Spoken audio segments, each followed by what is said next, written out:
같이 묵상 기도 드심으로 4월 셋째 주일 예배로 하나님께 인공을 하겠습니다.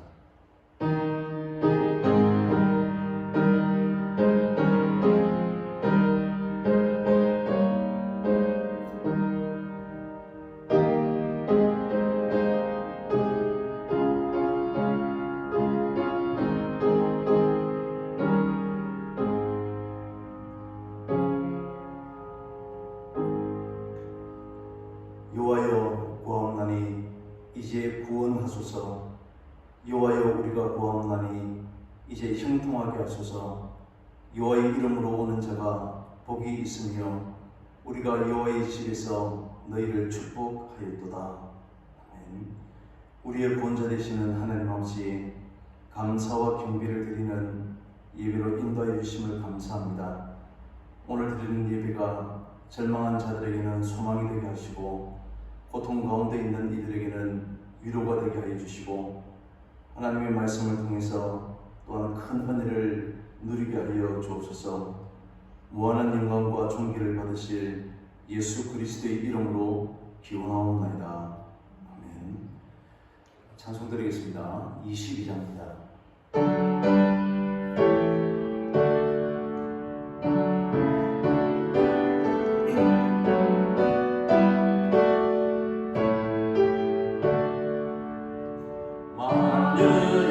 주 앞에 감사를 드리고 아경배하면서 찬송을 부르세. 내 맘 열어 한 소리로 기뻐 주를 찬양.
교동문 제16번 시편 28편입니다.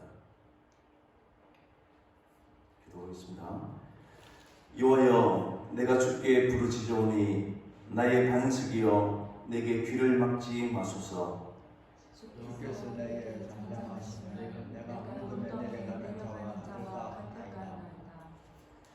내가 주의 지승소를 향하여 나의 손을 들고 주께 부르짖을 때에 나의 간구하는 소리를 들으소서.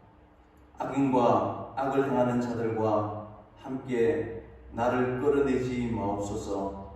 그들은 그 이웃에게 합병을 하려나 그들의 마음은 악독이 있나이다. 그들은 여호와께서 행하신 일과 손으로 지으신 것을 생각하지 아니하므로 여호와께서 그들을 파괴하고 건설하지 아니하시리로다.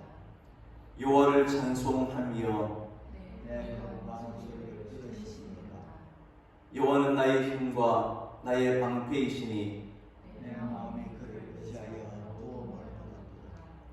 여호와는 그들의 힘이시요 그의 기름 부음 받은 자의 구원의 요새이시리로다. 아멘. 사도신경으로 우리 신앙 고백하겠습니다. 전능하사 천지를 만드신 하나님 아버지를 내가 믿사오며 그 외아들 우리 주 예수 그리스도를 믿사오니 이는 성령으로 잉태하사 동정녀 마리아에게 나시고 본디오 빌라도에게 고난을 받으사 십자가에 못 박혀 죽으시고 장사한 뒤 사흘 만에 죽은 자 가운데서 다시 살아나시며 하늘에 오르사 전능하신 하나님 우편에 앉아 계시다가 저리로서 산자와 죽은 자를 심판하러 오시리라.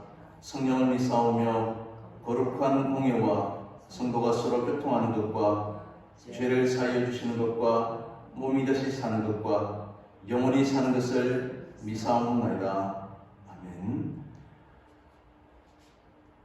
257장 찬송하겠습니다.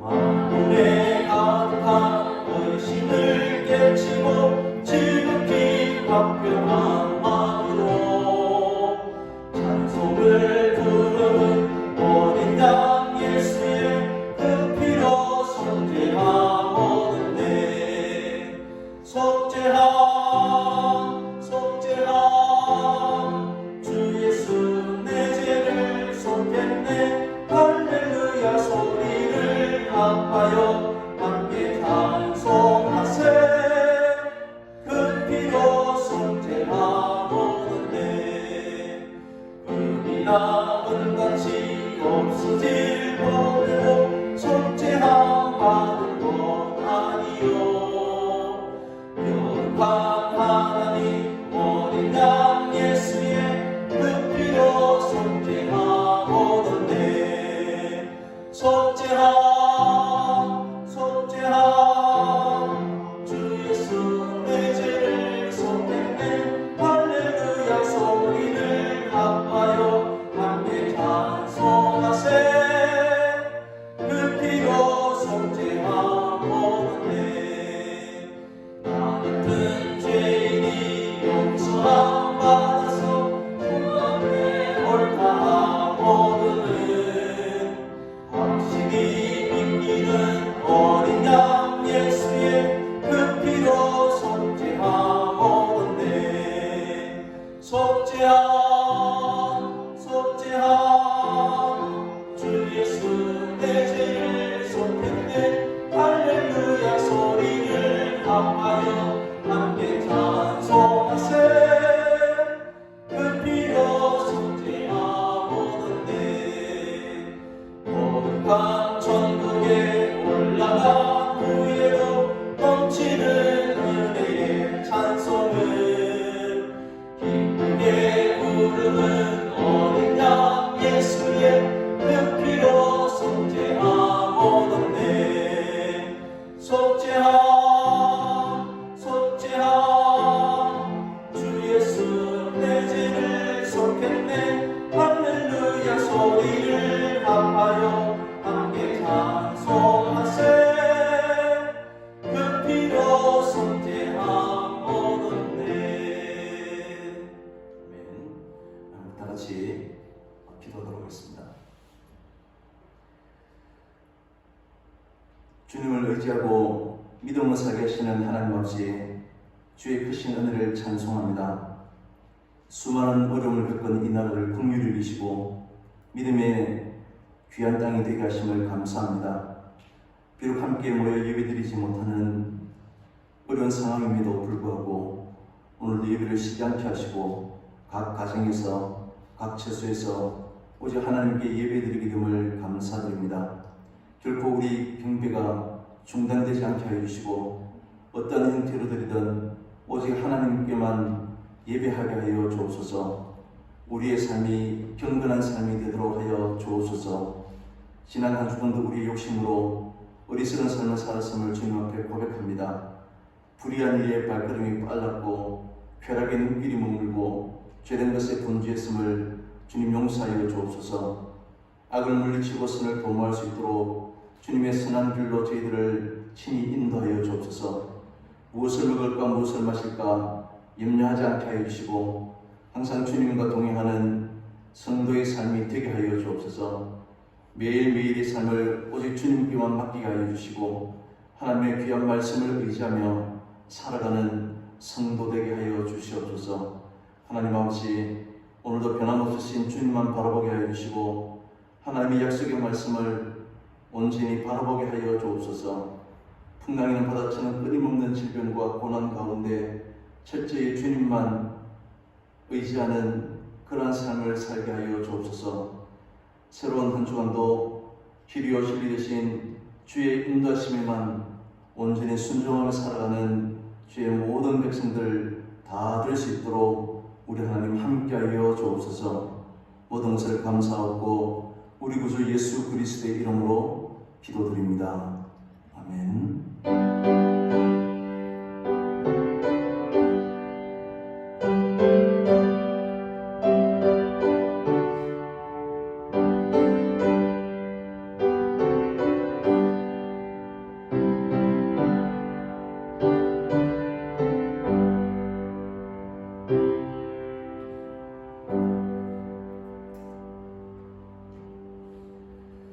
말씀 찾겠습니다. 마가복음 12장 1절부터 12절까지입니다.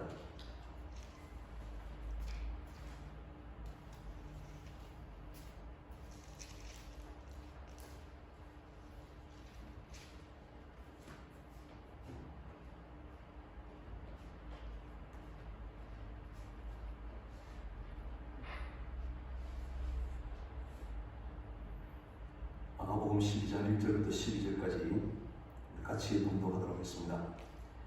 예수께서 비유로 그들에게 말씀하시되 한 사람이 포도원을 만들어 산 울타리로 두고 적잖은 틀을 만들고 망대를 지어서 농부들에게 새로 주고 타국에 갔더니 때가 이름에 농부들에게 포도원 소출 얼마를 받으려고 한 종을 보내니 그들이 종을 잡아 심히 때리고 그저 보내었거늘 다시 다른 종을 보내니 그의 머리에 상처를 내고 능욕하였거늘 또 다른 종을 보내니 그들이 그를 죽이고 또 그 위에 많은 종들도 들어는 때리고 들어는 죽인지라.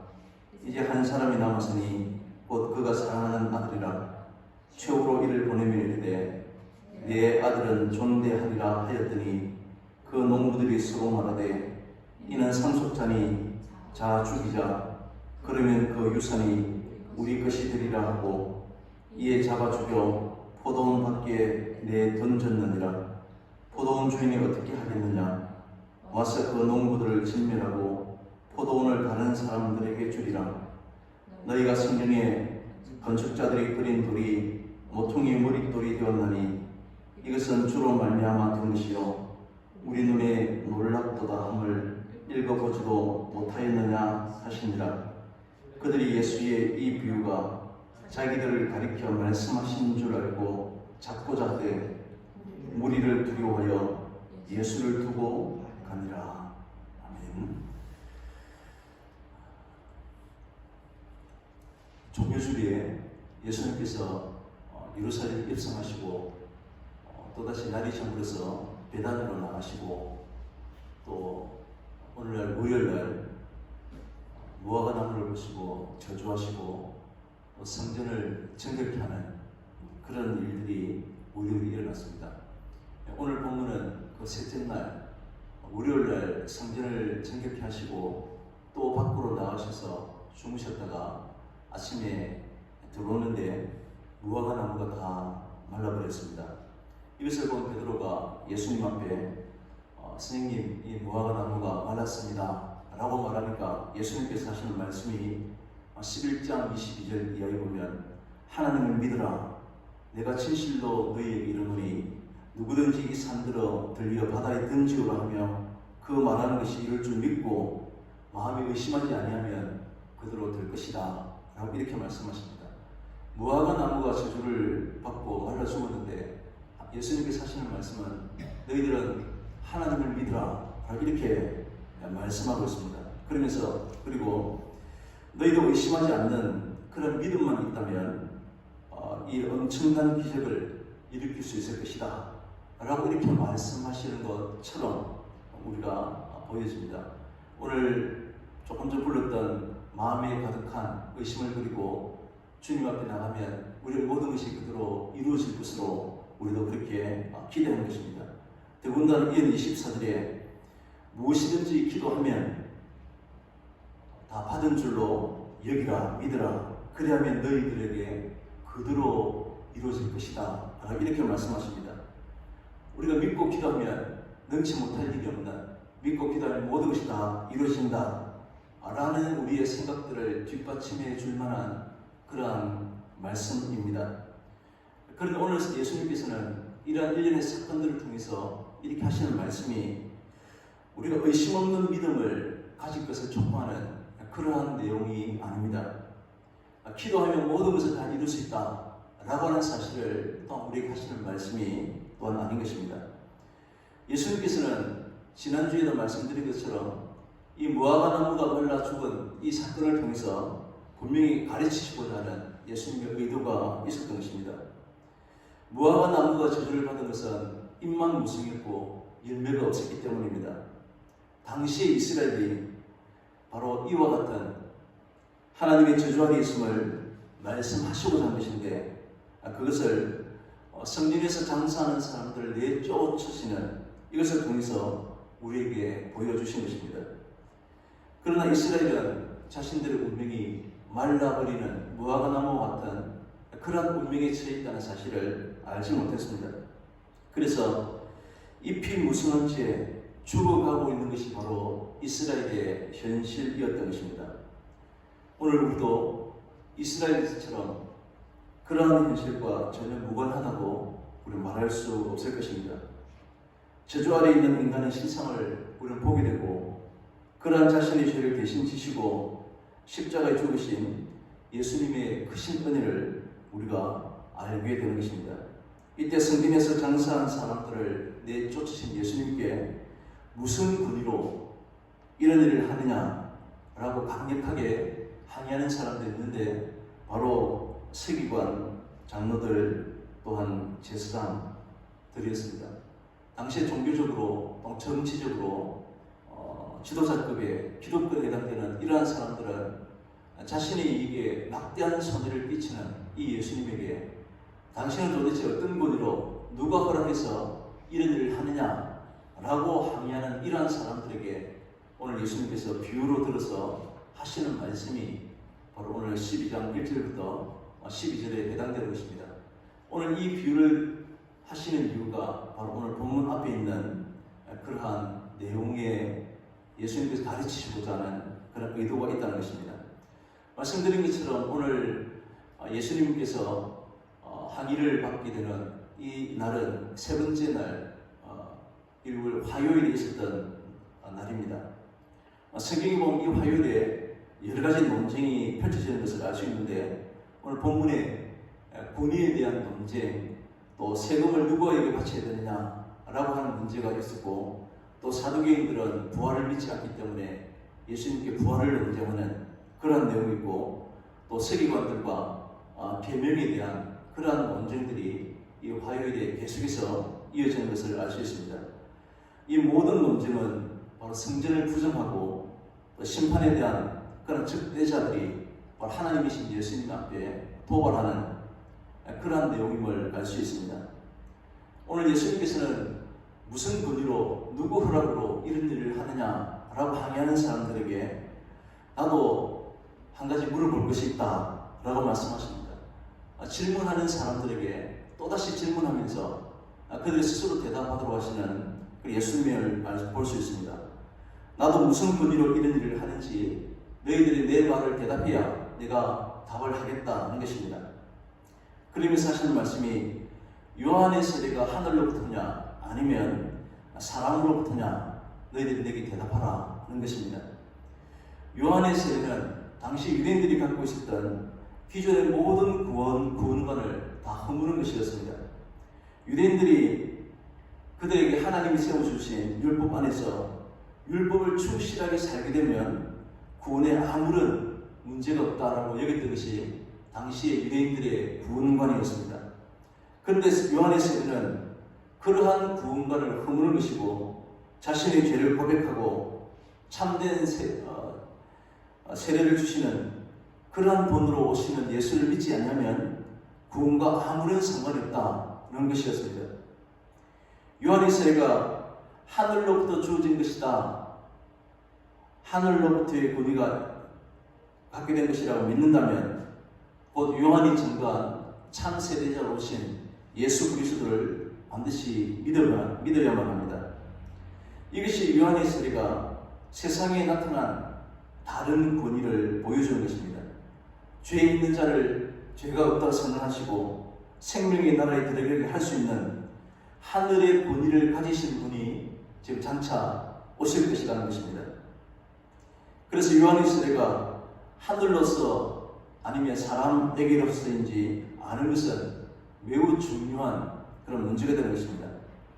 만약에 요한의 세례가 하늘로부터 주어진 것이라고 인정하게 되면 참된 성령 세례를 주시는 이 예수님은 하늘로부터 주어진 권위를 가지신 분이라고 하는 사실을 인정하게 되는 것이고, 사람들에게서부터라 라고 대답을 하게 되면 많은 사람들의 환호를 받고 있는 이 세례요한의 세례를 부정하니까 군중들로부터 분노를 살 것을 여겼기 때문에 이 제사장들은 서로 의논하고 난 뒤에 내린 결론이 모르겠다 였습니다.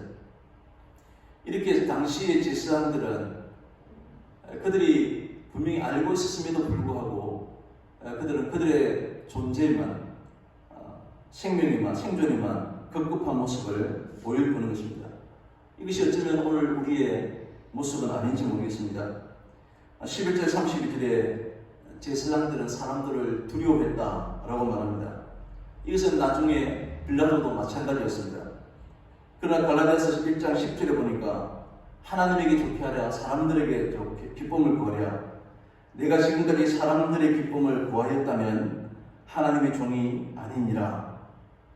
사도 바울이 고백하는 사도의 사도됨은 바로 하나님에게서부터 시작되는 것입니다. 그 증거가 바로 사람을 기쁘게 하는 것이 아닌 하나님을 기쁘게 하시는 것으로 나타났다는 것입니다. 사람들의 평판과 안목에 위축되는 삶을 살지 않았습니다. 먼저 하나님을 두려워하는 것으로 우리도 성도의 성도됨이 바로 증거가 나타나는 것입니다. 비록 떨어져서 여러 가지 형태로 예배드리지만 살아계신 하나님이 지금도 우리와 함께 하심을 믿고 경건한 마음으로 하나님 앞에 예배드리는 이 일이 우리에게 우선 되어야 하는 것입니다. 그러나 당시 하나님을 두려워하고 성전에서 일해야 했던 그러한 제사장들이 오히려 자기의 이익을 쫓아서 살아가는 모습을 보여주었습니다. 이러한 자들을 내쫓으신 이 예수님께 무슨 권위로 이런 일을 하느냐라고 반발하는 이들에게 오늘 비유의 말씀이 임하게 되는 것입니다. 오늘 이 비유를 통해서 예수님께서는 인간이 왜 악하고 또 멸망을 받을 수밖에 없는지 우리에게 나타내고자 하십니다. 오늘 본문에 등장하는 농부들은 읽어보면 우리가 이미 잘 알고 있는 내용인데 참 악한 사람이다 라는 생각이 듭니다. 주인이 그들을 심판하고 진멸해도 그들이 아무 할 말이 없어야 될 그런 일들을 벌이고 있습니다. 물론 인간은 자기들이 아무리 잘못을 해도 절대로 자기의 잘못을 수긍하고 또 그것을 인정하는 것은 참으로 힘든다는 것을 우리는 잘 알고 있습니다. 그 악한 농부가 바로 우리라고 하면 우리도 결코 그것을 인정하려고 들지 않을 것입니다. 나는 저 악한 농부와 같은 그런 일을 한 적이 없기 때문에 나는 저 농부와는 다르다는 생각을 하게 되는 것입니다. 농부들은 주인이 세를 주지 않았다면 포도 농사를 지을 땅도 포도원도 없는 그런 사람들이었습니다. 포도원 주인이 세를 주었다는 것은 그들은 큰 은혜를 지금 입고 살고 있다는 것을 의미하는 것입니다. 농부들이 포도를 수확할 때 주인에게 얼마를 새로 바치는 것은 당연했습니다. 그런데 그들이 주인이 보낸 종들을 다 내쫓고 결국은 죽이기까지 했습니다. 포도원을 자신들에게 새로 준 주인의 은혜보다는 내가 1년 동안 열심히 일을 하고 땀을 흘렸는데 새를 준다는 것이 아마 굉장히 아깝게 생각이 들었을 것입니다. 주인은 그들이 아들은 죽이지 않고 공경할 것이다 라고 여기고 마지막으로 아들을 그들에게 보냅니다. 그런데 아들만 죽이면 이 모든 포도밭이 우리 것이 될 것이다 라고 여기고 이 아들까지 죽여버립니다.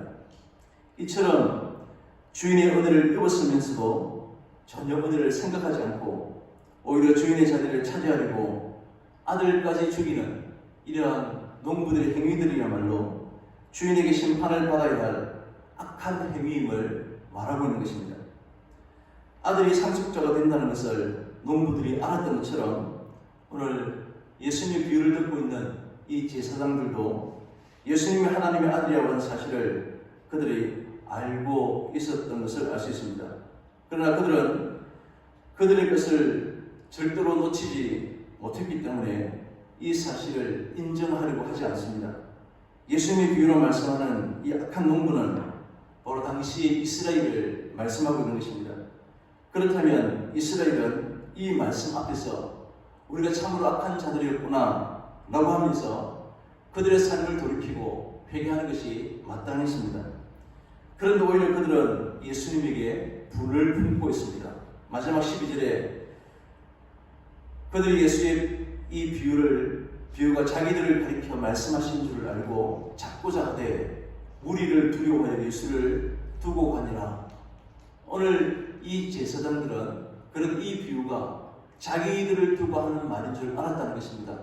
그동안 하나님의 선지자로 왔던 많은 사람들을 죽이고 결국은 오늘 이 마지막 고난 주간 끝에 예수님까지 죽이는 그런 예수님을 죽이고 했지만 많은 무리들로 인해서 그들은 그냥 그 길을 떠났다라고 하는 것입니다. 자기들이 바로 그 해당되는 자들임을 알면서도 오히려 예수님을 잡고자 하는 그런 악한 모습을 보여줍니다. 회개하고 주님 앞에 무릎을 꿇는 그런 모습을 보였더라면 이들이 다시 살아날 수 있는 기회가 있었겠지만 이들은 오직 분을 품는 모습만 보여주었을 뿐입니다. 인간이 이렇게 자신이 심판받아서 당연히 죽어야 될 마땅한 존재임을 인식한다는 것은 굉장히 어려운, 이것은 마치 성령께서 우리에게 역사해 주셔야만 가능한 문제임을 알 수 있습니다. 사람이 자신의 악함을 인정한다는 것은 자기의 모든 것이 무너지는 것과 같은 것입니다. 선을 통해서 세상으로부터의 칭송을 받고 자신의 이름이 드러나고 영광을 받고자 하는 것이 바로 모든 인간들의 욕망인데 악함을 인정한다면 그동안 가지고 있었던, 그동안 쌓아왔던 모든 것을 다 포기해야 하는 것과 같은 것입니다. 그래서 사람들은 자신의 악함을 숨기는 데만 극복해야 하는 것입니다. 오늘 예수님의 말씀을 들은 사람들이 예수님을 잡고자 하는 것은 자신이 가지고 있는 모든 것을 내려놓지 않기 위해서입니다. 끝까지 하나님의 의로운 백성으로 나는 하나님의 구원받을 만한 그러한 백성으로 그렇게 남기를 원하는 것입니다. 자신의 공동만큼은 지키고 싶었던 것입니다. 그런데 하나님의 백성으로서 어떻게 하는 것이 사는 것인지 그들은 알지 못했습니다.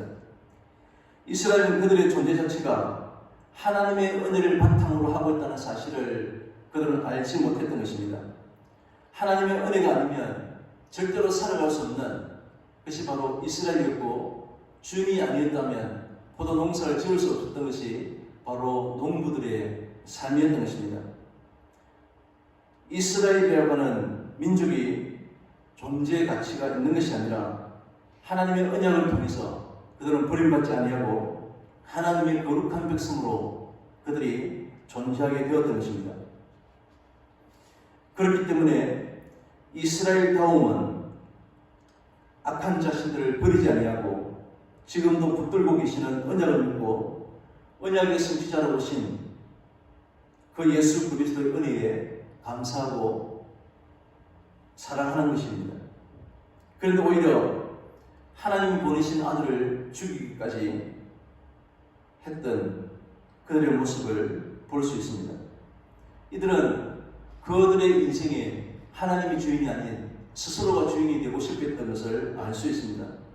자기가 주인인 인생을 살기 위해서 단지 예수님은 그 추장스러운 그러한 존재일 뿐인 것입니다. 이것이 바로 예수님에 대한 세상의 반응인 것입니다. 내가 이 세상에 자리하고 내가 이 세상에 높이 오르고 내가 이 세상의 모든 욕망을 이루기 위해서 예수님은 단지 우리에게 필요한 도움을 주는 그런 신 정도여야지 내가 있어야 될 그 자리에 주님이 자리한다는 것은 모든 사람들이 허락하지 않는 그런 마음이었던 것입니다. 오늘 10절 11절에 너희가 성경에 건축자들이 그린 돌이 모퉁이의 머릿돌이 되었나니 이것은 주로 말미암아 된 것이요 우리 눈에 놀랍도다 함을 읽어보지도 못하였느냐 라고 말씀합니다. 건축자들의 그린 돌이라면 건축하는 사람들에게는 아무 쓸모없는 그런 돌이었을 것을 알 수 있습니다. 건축자들이 원하는 집을 짓기에 아무런 도움이 되지 않기 때문에 던져버리게 되는 것입니다. 그러나 이것이 장차 예수님이 세상으로부터 당할 그러한 고난을 우리에게 말씀하고 있습니다. 아무 쓸모없는 가치 없는 돌로 천대를 받고 버림을 받고 죽임을 당하는 것입니다. 그런데 건축자들이 그린 이 돌이 바로 모퉁이의 머릿돌이 된다는 것입니다. 오늘 이 비유는 시편 118편 22절 이하에 있는 그 말씀을 인용하고 있습니다. 호산나 호산나 찬송하리로다 라고 하는 하나님을 찬송하는 이스라엘 백성들의 그 찬송의 앞에 있는 그런 내용들입니다. 시편 118편 22절에 건축자가 그린 돌이 집 모퉁이의 머릿돌이 되었나니 이는 여호와께서 행하신 것이요 우리 눈에 기이한 바로다. 이날은 여호와께서 정하신 것이다. 이날에 우리가 즐거워하고 기뻐하리로다.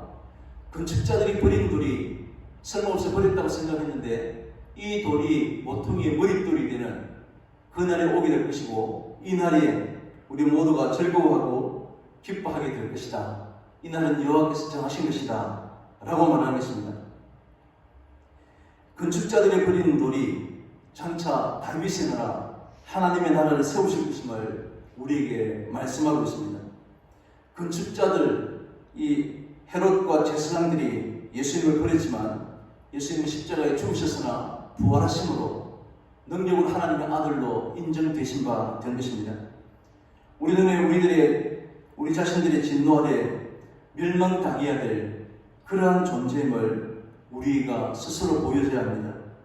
서기관, 제사장, 장로들은 하나님과 가장 가까운 그러한 자리에 있었음에도 불구하고 세상은 하나님에게서 가장 멀리 떨어져 있었던 그런 존재에 지나지 않았습니다. 농부들이 아들까지 죽인 것은 바로 자신들이 주인이 되고자 했기 때문입니다. 아들만 없으면 자기들이 그 주인의 그 땅을 차지할 것으로 생각했던 것입니다. 이러한 농부들처럼 오늘날 사람들이 원하는 인생도 내가 주인이 되어서 내 마음대로 살아가는 인생입니다. 그런데 우리가 심판을 받아야 할 존재라고 외치고 계시는 이러한 예수님을 결코 좋아할 수가 없는 것입니다. 세상의 재물이나 세상의 풍요와 그런 것들과는 아무런 상관은 없이 오직 십자가의 피로 감사하고 기뻐하고 그 나라를 사모하는 것은 이것은 보통의 사람들이 할 수 없는 일이 분명합니다. 인간이 꿈꾸는 나라는 모두 다 자기의 이름이 드러나고 내가 영광을 받는 그러한 나라를 모두가 꿈을 꾸고 있는 것입니다.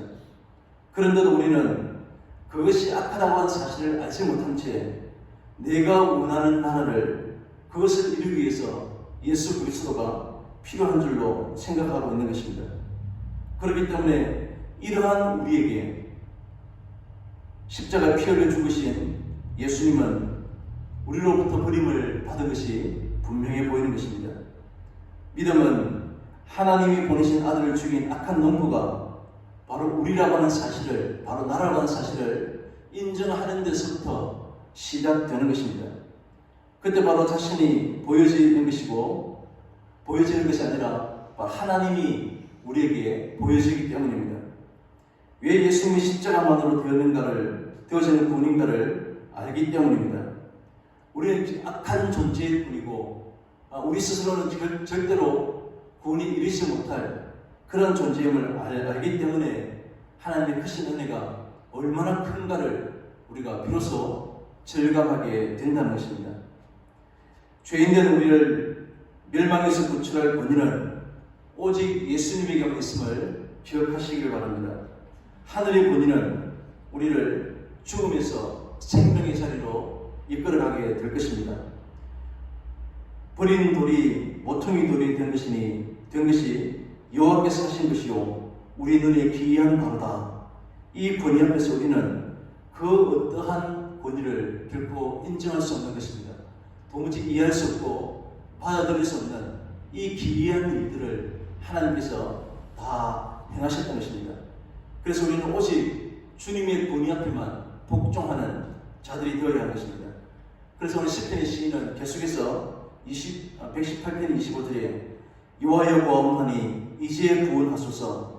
이 기이한 일들은 오직 하나님만 행하시는 줄 알기 때문에 우리 스스로는 구원자가 될 수 없는 줄 알기 때문에 이제 여호와여 구하오나니 이제 구하옵소서라고 부탁하는 것입니다. 여호와여 우리가 구하오나니 이제 형통하게 하옵소서. 여호와의 이름으로 오는 자가 복이 있으며 우리가 여호와의 집에서 너희를 축복하였도다.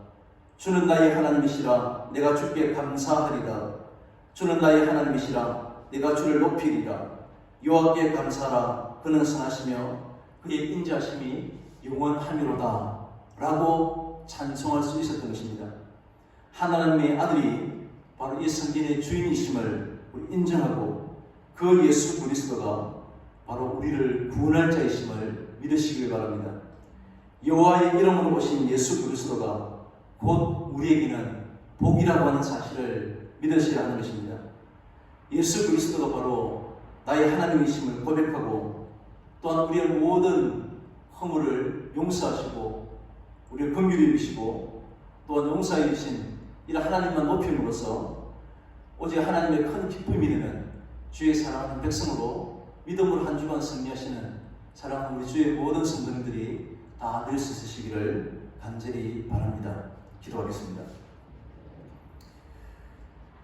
하나님 아버지, 오늘 이 약한 농부들이 바로 우리 자신들임을 깨닫게 하여 주옵소서. 내 인생에 내가 주인이 되고 내 생각이 우선되고 내 판단으로 모든 것을 옳다 여기고 그렇게 살려 했던 저희들을 주님 긍휼히 여겨 주시옵소서. 하나님, 세상엔 여기저기서 자기의 목소리만 높일 뿐이고 하나님의 목소리에 점이 귀를 기울이는 모습이 참으로 희귀한 그런 세상에 우리가 살고 있습니다. 하나님, 저희들을 긍휼히 여겨 주시옵소서. 하나님, 이 땅을 용서해 주시옵소서. 아버지 하나님, 이 땅의 잘못을 고쳐주시고 하나님의 거룩한 말씀이 하나님의 나라가 이 땅에 임명하여 주시옵시고 온 백성들이 주의 이름만 높이고 주의 백성으로 이 땅을 살 수 있도록 살아갈 수 있도록 우리 주님 함께하여 주옵소서. 새로운 한 주간도 오직 주님만 바라보고 주님만 인정하며 사는 그런 저희들 될 수 있도록 인도해 주실 것을 믿고 예수 그리스도의 이름으로 기도드립니다. 아멘. 찬송하겠습니다. 279장입니다.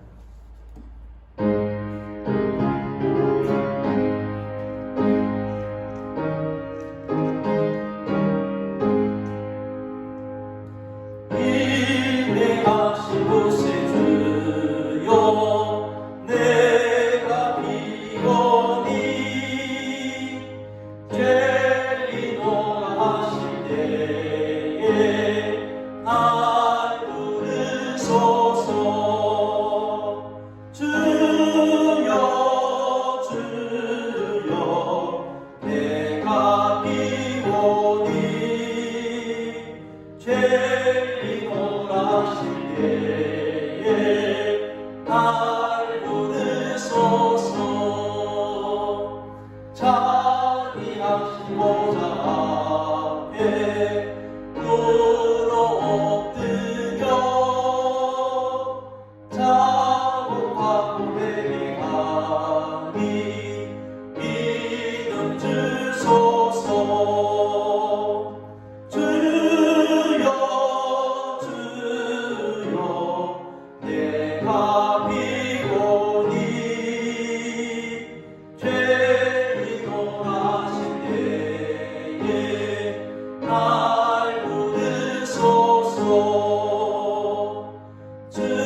비오니 죄를 떠나실 때에 날 부르소서. 반복들은 우리 주여 위로하소서. 우리 주와 같은 신이 어디 있을까. 주여 주여 내가 비오니 죄를 떠나실 때에 날 부르소서. 아멘. 응급을 위해서 함께 기도하겠습니다. 만물의 주인 되시는 하나님 아버지, 오늘도 부족함 없이 누리며 살게 하심을 감사합니다. 모든 것이 주의 크신 은혜를 생각하며 주님 앞에 비록 적은 것이지만 우리 정성을 담아 주님 앞에 드리게 하심을 감사합니다. 온전한 11조와 감사가 있게 하여 주시고 우리의 삶에 함께 드려지게 하여 주시고 큰 기쁨으로 헌신하는 죄를 되게 하여 주옵소서. 귀한 예물이 쓰이는 곳곳마다 하나님의 기쁨이 있게 하여 주시고 많은 이들에게 더욱 감사가 넘치게 하여 주옵소서. 드리는 손길들마다 더욱 하나님의 크신 은혜가 더하게 하셔서 큰 기쁨이 있게 하여 주옵소서. 예수님의 이름으로 기도드립니다. 아멘. 교회 소식 주부를 참조하시기 바랍니다. 다음 주일은 저희 교회에서 부활주일로 지킬 겁니다. 그래서 토요일날 25일 토요일날 11시 함께 모여서 부활주일을 앞두고 대청소하도록 하겠습니다. 그동안 방역을 하느라고 그동안 많이 약을 뿌렸는데 지금 끈적끈적한 것이 남아있고 깨끗하게 청소하고 부활주의를 준비하도록 하겠습니다. 헌금은 온라인으로 선곡하시거나 또 다음 주일 교회에 오셨을 때 그때 드리시면 되겠습니다. 온라인 계좌번호는 주부에 기재되어 있습니다. 또 올 행사 계획이 있습니다. 참조하시고 기도하시고 준비해 주시면 감사하겠습니다. 이제 마지막 찬송, 대찬송 드리도록 하겠습니다. 하나님 사랑의 눈으로 오늘 내가 바라보시고 하나님 인자한 비로소 언제나 너에게 기울이시니 밝은 빛을 비춰주시고 너의 작은 시름에 거른다 하시니 너는 어느 곳에 있든지 주를 향하고 주만 바라볼지라. 주만